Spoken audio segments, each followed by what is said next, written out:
If he doesn't pay within the due date, including interest, then there are collection agencies which again operates like a mafia, Okay. who will literally bombard him.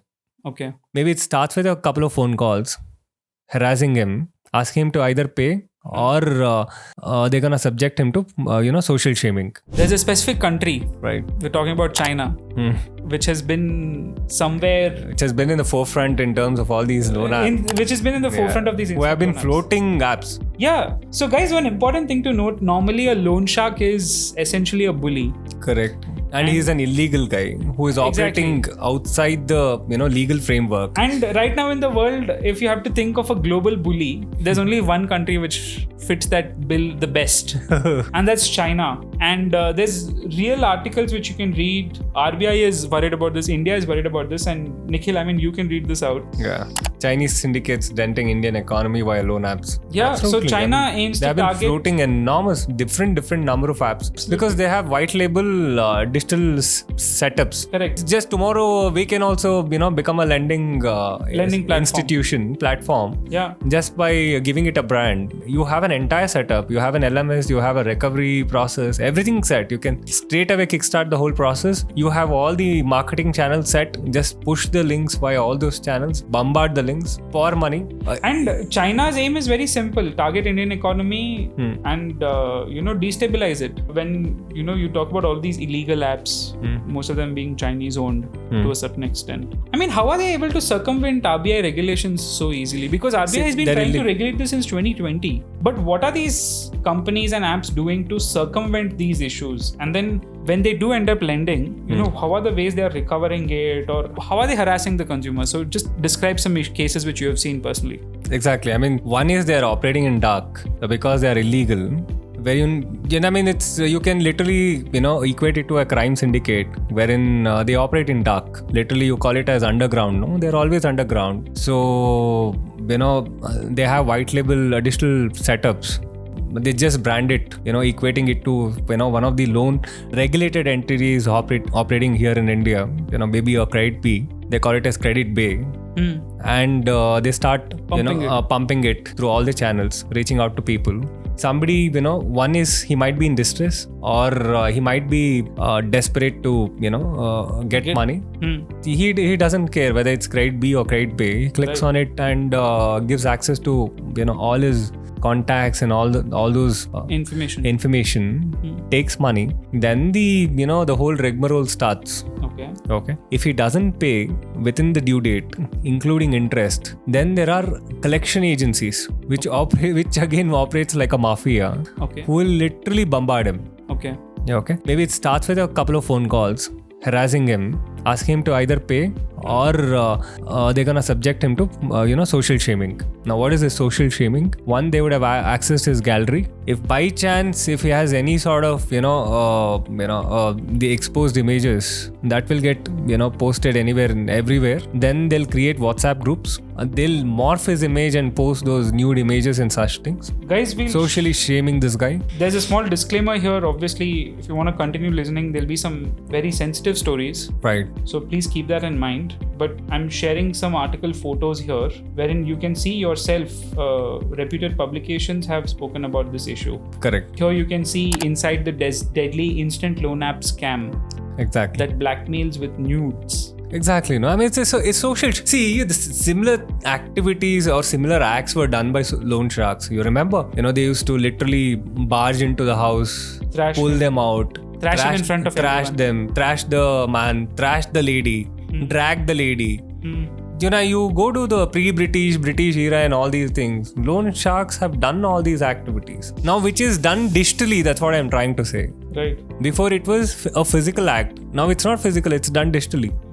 They'll not just have access to these things, they'll have access to your location as well, right? Correct. So they'll tell you, I have your location, I will send this, that. Possible, they might not send people to my location, but they'll subject me to social shaming left, right and center. They'll call my uncle, they'll call my mama, father, mother, everybody possible, harass them also, ask them money, or pressurize them to make me pay money. So these are the the typical activities that they come up with, which you can imagine a student taking loan of 5,000 rupees because of desperation. Maybe he wants to take his girlfriend for a movie. You can imagine, no, this can happen literally. And largely students wouldn't have money or do not have money. Imagine he wants to take his girlfriend for a date to a movie or out for a date to a fine dine. He needs that 3 or 4 grand or 5 grand, and this instant loan offering him 5 grand without doing much. He just have to do his KYC and give access to his phone, the database of his phone. So guys, one more important thing when you take from an official source. First thing is there's limits to how much someone can charge you an interest when it's a regulated body. 100%. The second There's a thing clear is framework. The KYC which they do is for RBI regulation. The loan sharks will do KYC so that they can harass you. There's a very important difference. Correct? Absolutely. Harass you to next level.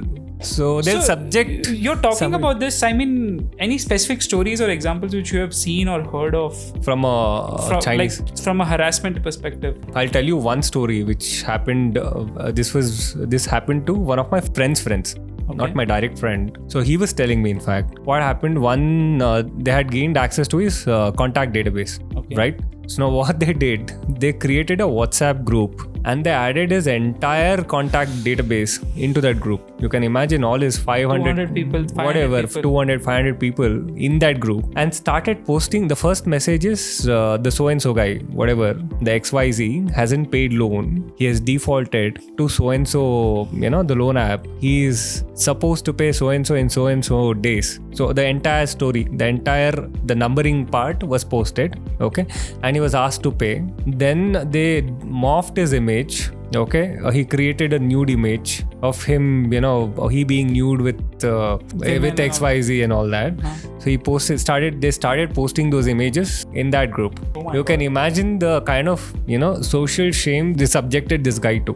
So this guy, he went crazy in his head, obviously. So you can imagine all 500, 200 contacts, getting to know that this guy is in trouble. He's in one is he's in monetary trouble. Second, he has been subjected to all sorts of social shaming because he has taken such less money. So his entire goodwill is gone in the market. That's one thing. Second, shame. Horrible. Imagine the psychological impact this can leave on a man. So, I mean, is there some legal implications of doing these things? Obviously, this is 100% illegal. Okay? So, as a borrower, I mean, what can a bank do with you, or what is the regulated entity allowed to do? Regulated entities can only contact me. Okay. They cannot harass me. See, we ourselves are a recovery agency. Okay, we have a guidelines. There is a fair debt collection policy from RBI. Okay. So they have put structures as to what are the do's, what are the don'ts.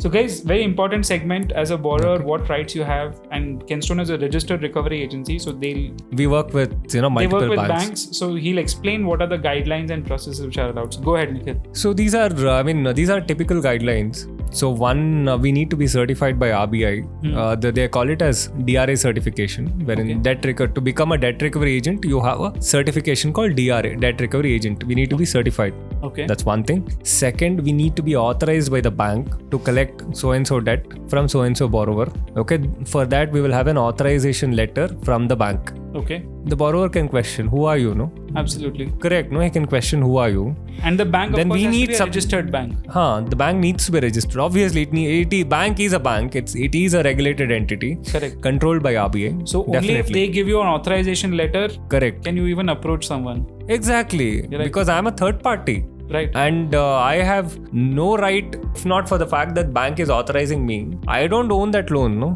Correct. I don't have any ownership on the loan. Correct. So I do not have any right to collect that money unless bank authorizes me to collect. Okay. After that, so the other things are, we are supposed to visit the borrower only between 7 and 8. Between 7 a.m. or 7 p.m. In this 12-hour window. Okay.